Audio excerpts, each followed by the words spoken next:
It's the Kyle Hyman Show on Redeemer Radio.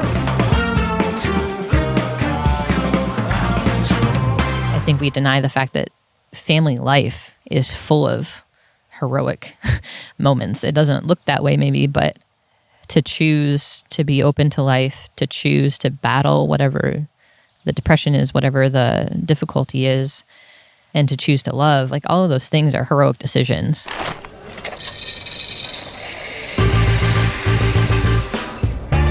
It's time for Morning Jolt with Sister Ignatia Henneberry from the Sisters of St. Francis of Perpetual Adoration. Wake up! Welcome to Morning Jolt with Sister Ignatia. I'm Kyle Hyman here at the campus of the Sisters of St. Francis of Perpetual Adoration in Mishawaka, Indiana, the regional headquarters of the Providence. Province. Yes. Not Providence. Correct. Province. We are here by Providence, but not. So we have a big list of hot button topics of controversial subjects.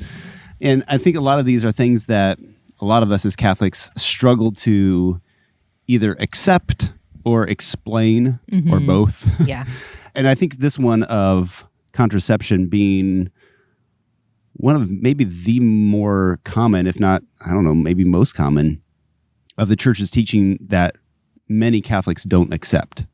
Don't follow the teaching that the Catholic Church says not to use contraception at all. But I mean, within marriage, like you shouldn't need it outside of marriage. Correct. But you shouldn't be using it within marriage. Yeah.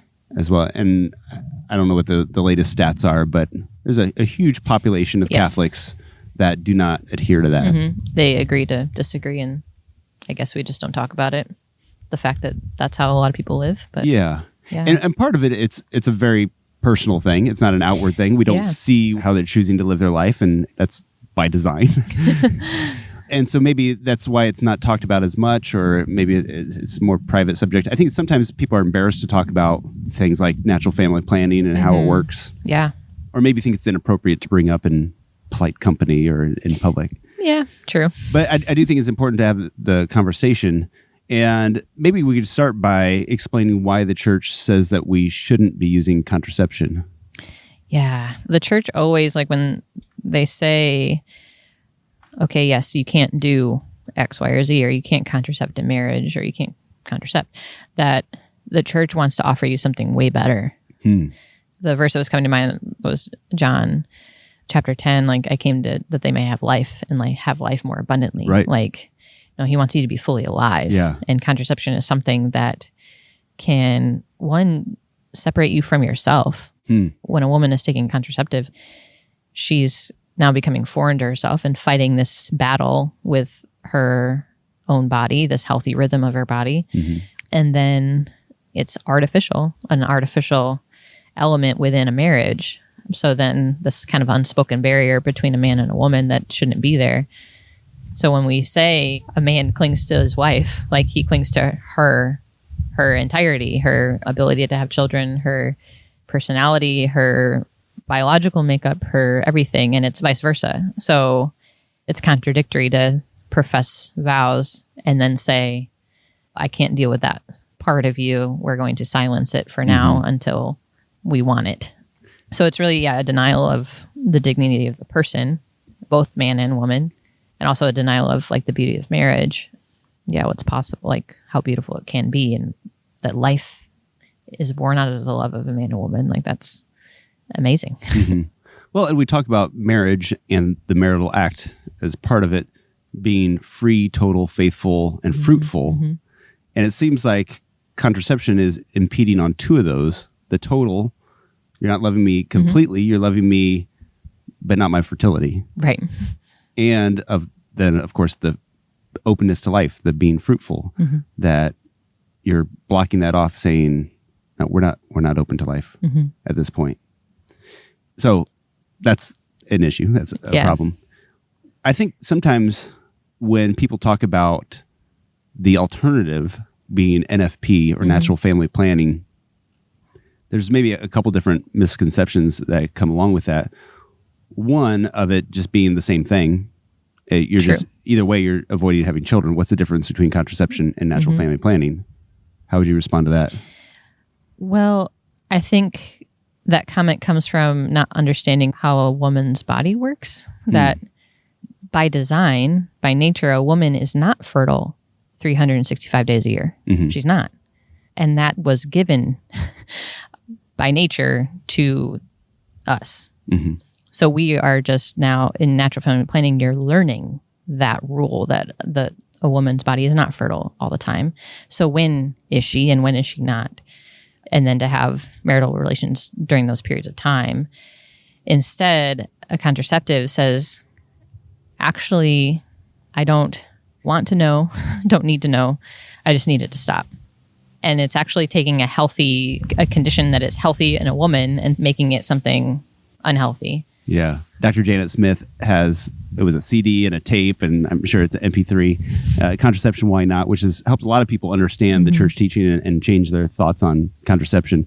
I think one of the things she says, if I remember right, it was medicine takes something that's broken and fixes it, but contraception takes something that's working and breaks it. Yeah.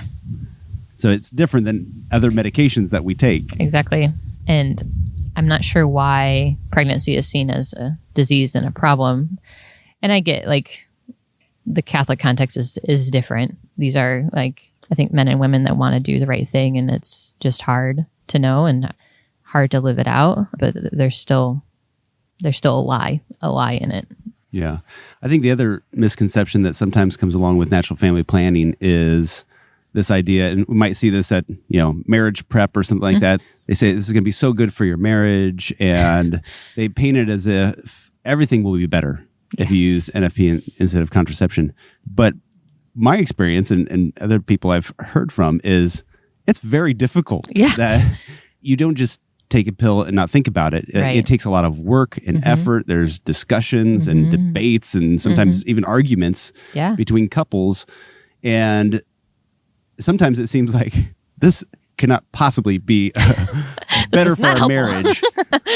But the thing I keep going back to is just because something's difficult doesn't mean that it's wrong. Right. Sometimes the most difficult things is the right thing to do. Yeah. And a lot of times the right thing to do is hard, and we have to make sacrifices.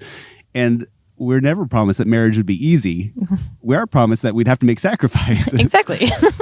And so I think maybe kind of being realistic about the picture that we paint of, look, it's going to be hard, but really being open to God is always hard. Yeah. And being open to what God has called us to, or being open to life. And I think there's all kinds of exceptions and things that people can throw at it and say, yeah, well, my doctor said that I can't have any more children, or I won't survive the pregnancy because of issues that I've had in the past or whatever.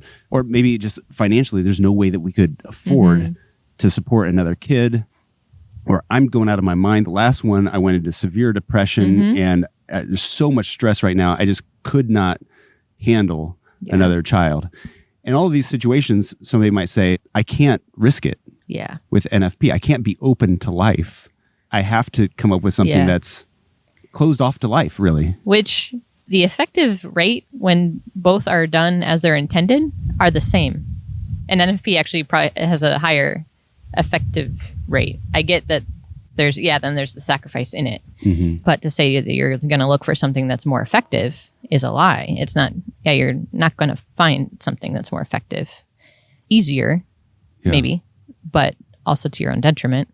I guess that might lead somebody into permanent sterilization or something like that. Yeah, well, and you talk about depression, I mean, it increases the risk of a depression when taking them, because it's giving you fake hormones when your body needs the real thing. Right. But yeah, I think our conversation does need to change, especially in the church, that we're just holding up NFP this is going to save everything, everything's going to be great. I remember being in my theology of the body class, and we're talking about the periodic abstinence, and I'm thinking, it's well, okay, so you're avoiding a pregnancy, so you're abstaining when a woman is fertile. That is usually when a woman wants to have sex. So you're saying, okay, these next 7 days when I'm ovulating, we're not going to have sex.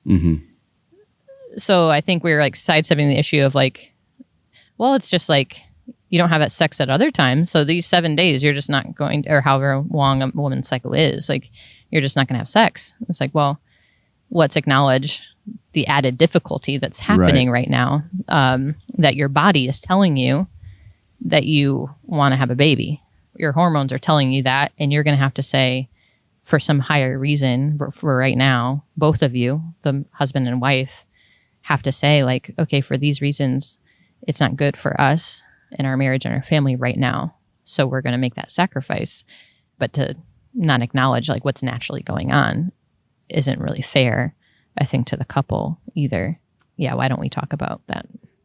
The other thing that we haven't talked about, and there's all kinds of different shows with medical experts talking about that, like the pill, the birth control pill is also an abortifacient, that if a woman does get pregnant, then it doesn't make it a very cozy home for the new baby. And so a lot of times that little baby will then be passed on as basically aborted. Yeah. And so that's obviously something that we couldn't ever agree to. There's also different barrier methods and things like that that wouldn't necessarily fall into that category of abortifacient. But again, you're putting a barrier between you and your spouse. Like that even the name of it is kind of obvious that this isn't something that's how God intended. And maybe we should save charting for another time and talk a little bit about that in more detail. Yeah. But I guess the other thing would be sterilization. And I guess it falls into the same category of breaking something that's working and not being open to life. But I think there's a lot of Catholics that have undergone sterilizations, not knowing maybe that this is a detriment to problem, or just thinking, look, I can't take the risk because of my physical issues or whatever. What would you encourage? Someone who's thinking about it, or someone who's already maybe even had the procedure? I guess let's start with somebody thinking about it. Yeah. Or maybe they even got it scheduled or something, you know, like what?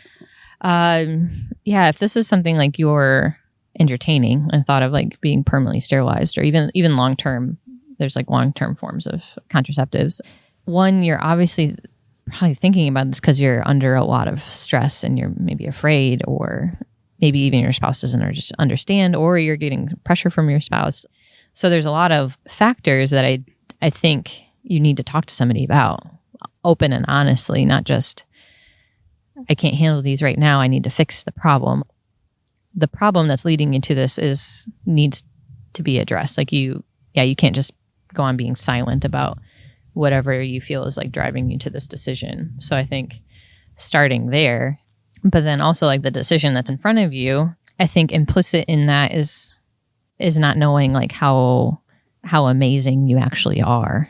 That why aren't there people around you supporting you and saying like, okay, this is hard right now, but you can do this. Like Jesus wants to give you everything in his power so that you can live a heroic life. And I think we deny the fact that family life is full of heroic moments. It doesn't look that way maybe, but to choose to be open to life, to choose to battle whatever the depression is, whatever the difficulty is, and to choose to love, like all of those things are heroic decisions. So to choose to harm yourself or to choose to not battle with that is a detriment to you, you know, like your value as a person. I guess a couple of things that I would start with.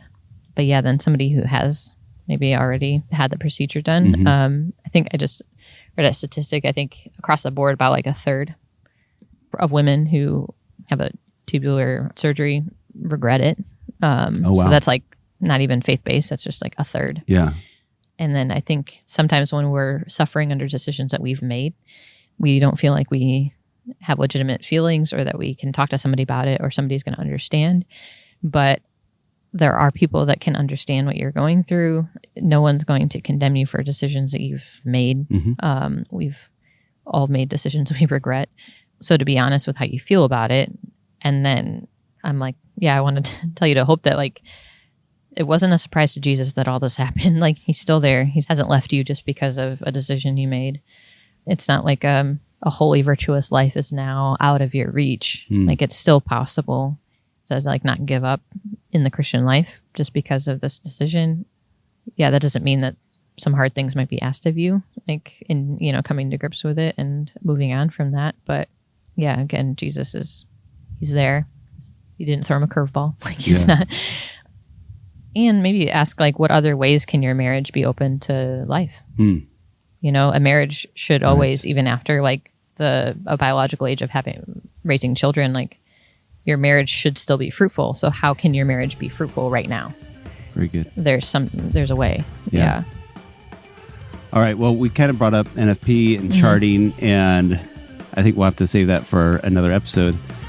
Also talking about charting if you're not married, and single women, and what the reasons for charting or what the advantages would be for that. So check for it. I believe it. I believe in it totally. Okay. Well, good. We'll save that for another episode of Morning Jolt. Okay. If you'd like to find a guest or topic that we've covered, go to kylehyman.com and use the search bar. It's free. And until next time, remember to leave room for the Holy Spirit.